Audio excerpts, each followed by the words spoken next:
Next, we have a discussion, which will be led by Ben and Etienne, I believe. I will hand it over to you guys. We have, I think, a half an hour.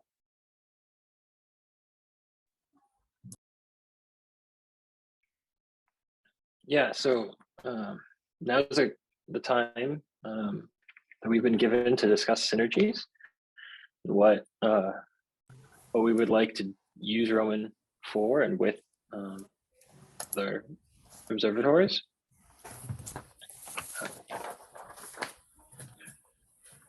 So there's a Slack channel as well as the Zoom chat. I posted the questions I had from the end of my talk in the Slack channel, discussion 2.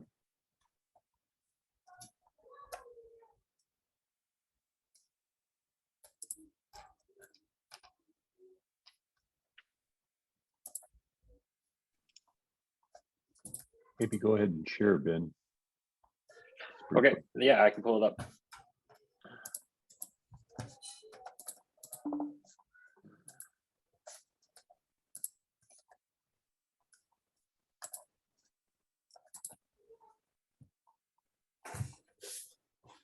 Okay, so I started off with these questions. If we're looking for a good place to start, we can also say sort of what synergies haven't been brought up yet. There's been a lot of talk about the science cases directly related to the initial science requirements, but Roman's going to do a lot more than that. So is there any sort of science case or synergistic observation that we haven't discussed yet? And now's a great opportunity to do that.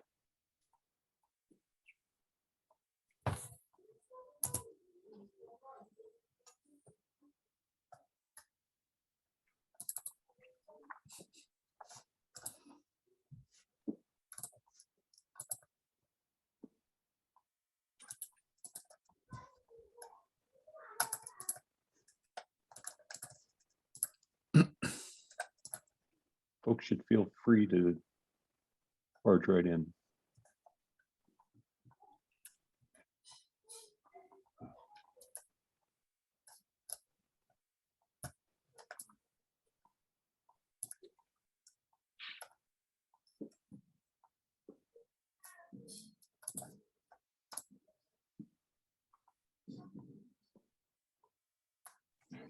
I wonder John Hood. a way to kick off discussion. So these questions are great, but in some ways, I think what I'd be interested in knowing is what is people's worst nightmare? How could things go really badly? Because if we know what people absolutely don't want, then you know we could get off to we could like aim to not be right at the bottom of the barrel. I'm actually asking this kind of you know, more seriously than it sounds. You know, sometimes when we discuss what are we going to do for coordination or how are we going to coordinate, I'm not always sure I really understand what people's concerns are, what people think, you know, isn't easily going to happen, can't happen relative to what our, you know, current plans are for how we're going to define the large community surveys.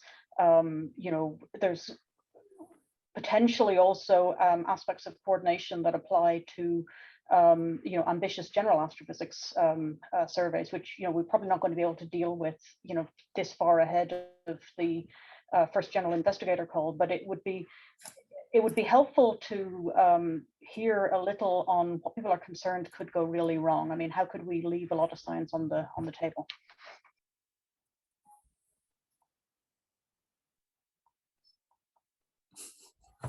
I guess I'll jump in, and I appreciate the risk management phrasing of what you might miss. Oh, I'm sorry, Mansi, you raised your hand and stuff. I'll be done quick.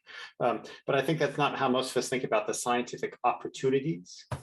You know, for example, one thing coming away from the microlensing was like, oh my goodness, with Gaia, and if JWST just did a couple fields, then Roman, whenever it launches, it's almost better if it's later I didn't say that, but you know what I mean, right? For some of the astrometric stuff we were hearing about for the microlensing or some related things. So that's really just an opportunity that would be missed if we didn't do those observations in the next couple of years, but it's not clearly like a catastrophic thing. I guess when you say catastrophic, Ben and I and others and Susanna think if we can't calibrate the photometry, like that's catastrophic to type 1a supernova. I wasn't going that catastrophic. It was more the, it would really bad if we didn't take an obvious observation that we needed with some other observatory.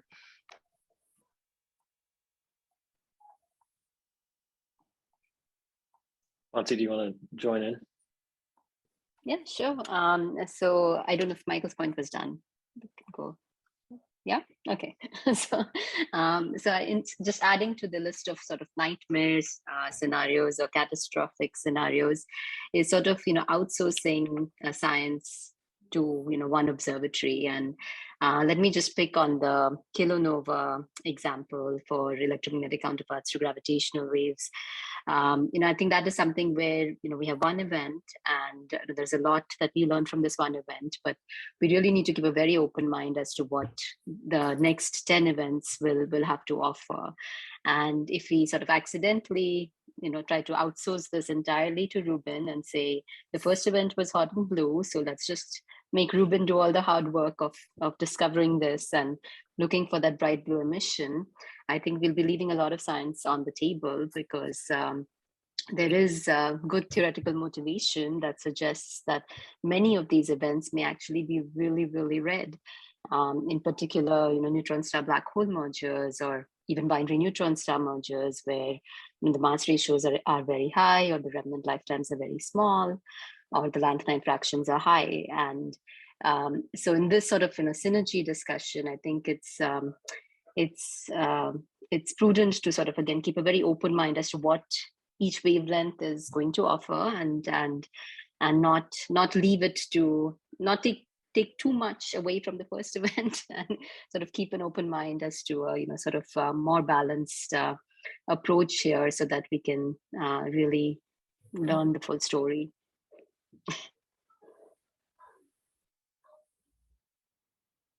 And there was a question in the Zoom chat from John Hood. Yeah, from John.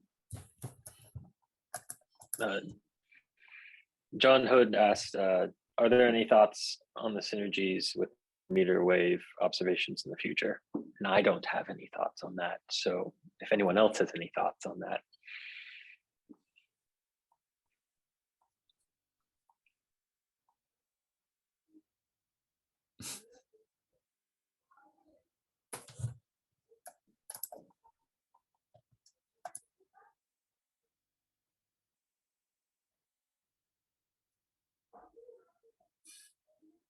John, you might have been the first one to ask that question.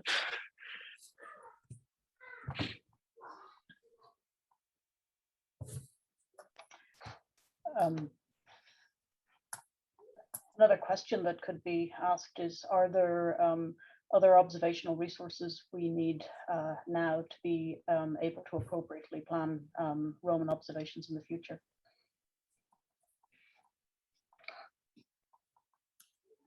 Yeah, well, I think this link to the what I present this morning is that the different timeline of the mission can help. And for example, on the microlensing side, if we do this early Euclid survey of the Roman fields, maybe we can parameterize the extension better using this Euclid survey, and so slightly adjust the Roman microlensing field, for example. So I believe this kind of example can apply to a lot of science topics. I'm just not sure how that can be done, however.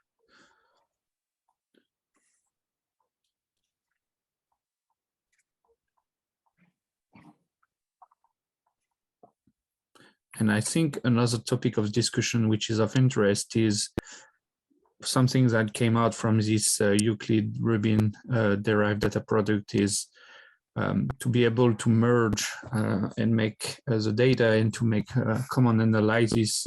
We really need a common infrastructure in terms of algorithmic and software. And I was wondering if there is already discussion between something like IPAC and the Rubin LSST data center in US about sharing some information. Is that some kind of possibility about that? Maybe Rachel Akeson can give some words about that.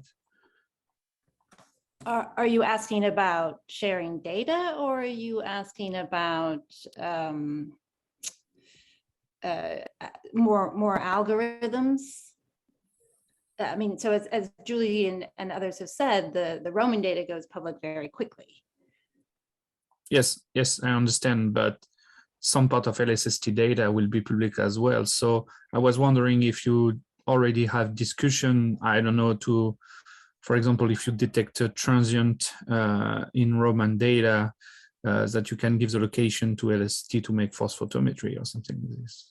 Is it already a discussion between the data center, or it's not yet? So we've had no formal discussions. I mean, the current plan of the Roman system is not for fast alerts of transients. So, you know, that was a capability that was planned years ago, but that has been descoped since then.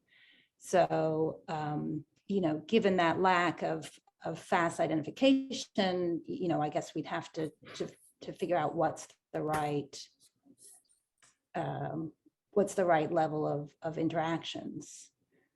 Currently, the plan for the galactic bulge time domain survey processing for the microlensing exoplanets is that it's using entirely just the Roman data, and that other you know, science community work would be needed to include information from other parts. So we're trying to build essentially a self-contained pipeline so that we're sure, well, we will have the data, you know, with the resources we know we have, meaning in this case just Roman.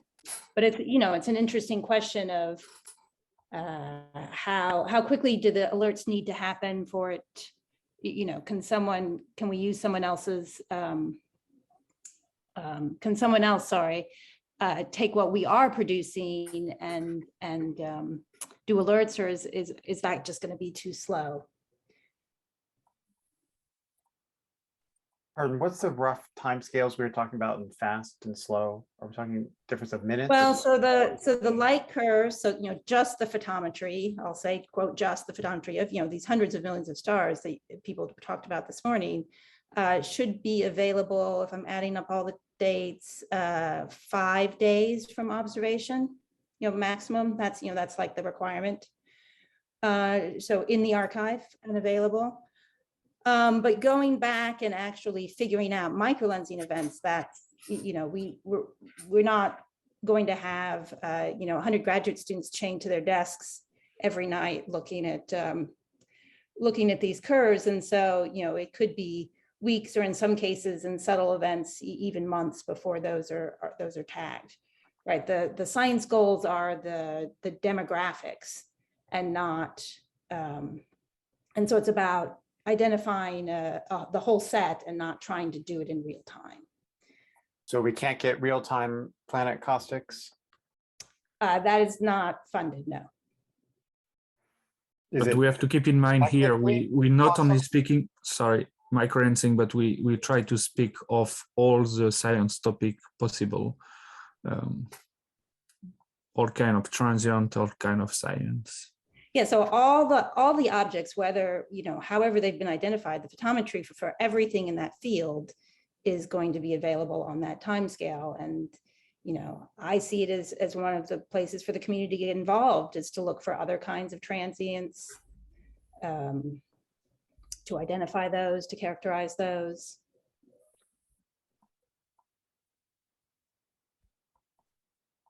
And we're definitely going to be limited to those longer timescale transients, even extragalactic transients. Because if we want to start searching, I think the current TOO Julie mentioned yesterday was about a 2-week turnaround. So if we're going to trigger off a LIGO or something that's really late, other things like that. And so I understand that the things aren't in scope currently, but I also see that there's a scientific need there. So we have also have several other questions. I want to come to Rachel Street's question at some point. Kishala, do you have a quick question? Yeah, I was just going to add on to this thing of coordination between observatories. So this is something that we've discussed a bit about potential synergies between Rubin and Roman. Also, with, just right on line with Rachel's question. Right. Yes. So Suvi is heading this report discussing the kinds of science opportunities you could have by having the same calibration system for Rubin and Roman with things like astrometry, because we've heard so many amazing talks about finding isolated black holes in Roman, but these things are long-lasting events. So you would probably find them first alerting in Rubin, and then you would probably detect when Roman gets to that field. So I think there's a lot of value with doing some kind of joint analysis between multiple data sets, which could be very useful, especially in galactic plane fields. Yeah, so to read Rachel's comment, coordinating observing strategies between multiple major facilities needs the engagement of people in leadership roles in each project. A number of project leads have been extremely supportive so far. And the question is, how can we establish a joint Roman-Rubin survey strategy group, for example? We've just seen a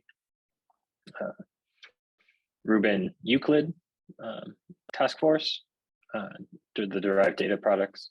And so I'm with Rachel here. How can we do this similar thing with Roman?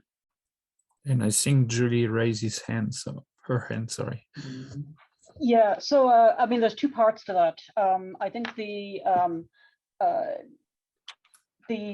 survey strategy itself, I think it's worth bearing in mind how we're planning to define the Roman survey. So we're envisaging a process where we have workshops, we have calls for white papers. There is an evaluation committee that has fairly broad representation, but we're going to be defining these surveys at a time that Euclid and Rubin will be more sure of what they're doing. So my assumption is that many of the scientific ideas that rely on the specifics of plans in other observatories would emerge naturally in our community process. In discussions at the senior level, the Roman leadership is talking to Rubin leadership, so there is sort of some contact at the top. But I think that this is really something that you want, most of the drive to come up from the people who are doing the science. And I see it as my job to just make it possible. But right now it wasn't totally obvious to me for defining surveys that we needed to put anything in place right now beyond our current plans for how we're going to define the major surveys. But I'm completely happy to hear ideas of things that we could be doing that that this general process won't work.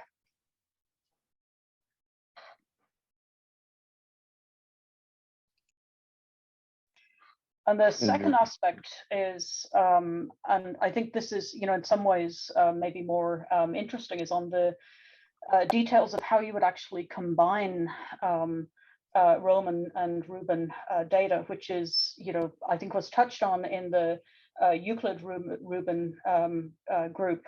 And I think that is something that we can and should start thinking hard about sooner rather than later. I think that the, Roman is not Euclid, so there will be aspects of depth that may drive thoughts on different ways that we want to do things, and the time to start thinking about those is as or before we're implementing the data processing pipelines on our side.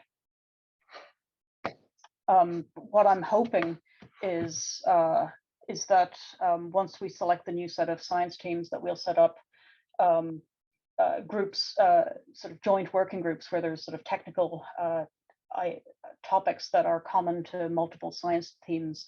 And this could be covered by one of those groups. Would it be valuable to organize some kind of a workshop? I think so. I suspect it may be, if we waited a few months, it's not obvious to me that it's time critical to do that at the 6-month level. If we waited until the new set of science teams have been selected, we would probably be kicking off this discussion just after people have been doing, really serious thinking about how they would like to work with and use Roman. So I think after our next proposal call would probably be a great time to have this kind of workshop, because we'd be catching people when these kinds of ideas were in their mind.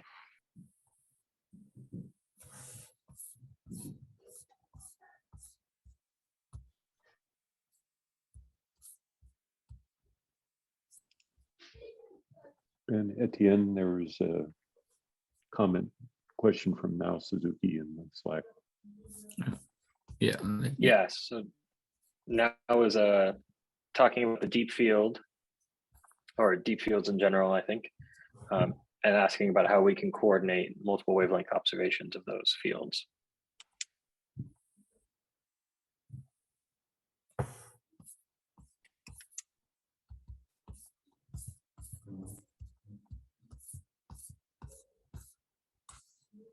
As Julie's been mentioning, that there's going to be the whole public process of defining what the Roman deep fields are, whether it's just the supernova fields or some other ultra deep field, and so that's how the Roman side, I think, is going to come along. But how do we then bring in the other facilities? I think is a question that we can start asking.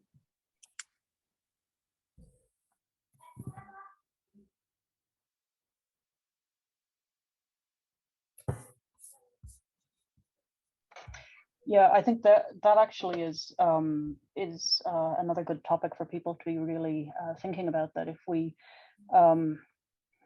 if the outcome of, let's say, for example, the outcome of the early survey definition process included, let's proceed with picking a deep field for Roman, we would want to make sure that we collect all of the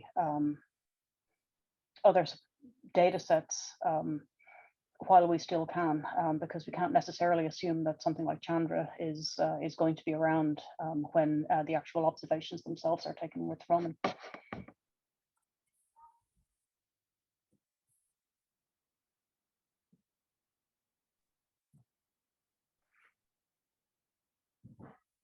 But pardon, I mean, I don't disagree in like concept of coordination, but in practice, we've done Euclid and Rubin LSST deep field and other, how many more choices would there be left for an extragalactic deep field? My guess is very few, but we should ask the question.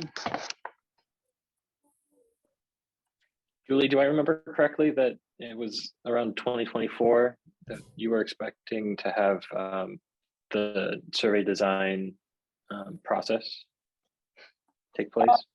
That's for the core community survey process. We are anticipating starting later this year or next year. But okay. For the early survey definition would come before that. And a possible, I mean, there's many options on the table. So we may choose to do nothing. We may choose to do a deep field, or we might choose to do something else, like a Milky Way survey or something like that. But that could potentially happen before that. But it does mean in the next couple of years. Sorry.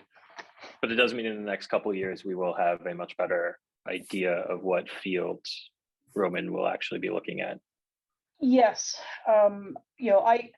I personally think there's some advantage with defining what they are, but not absolutely committing to lock them down, because we will continue to learn things that may shape what we want to do.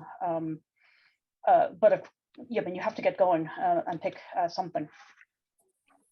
Totally understandable. Thank you.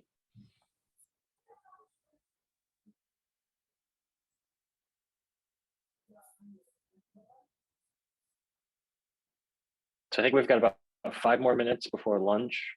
If there's any other questions or comments.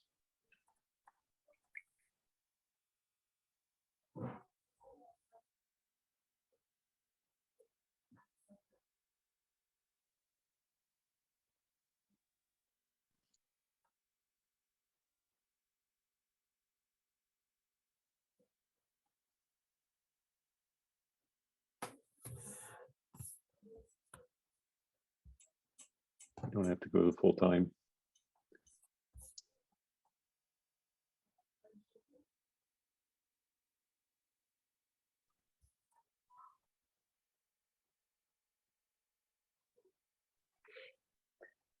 Yeah, then we can easily take a 5-minute longer lunch break, continue this discussion in Slack.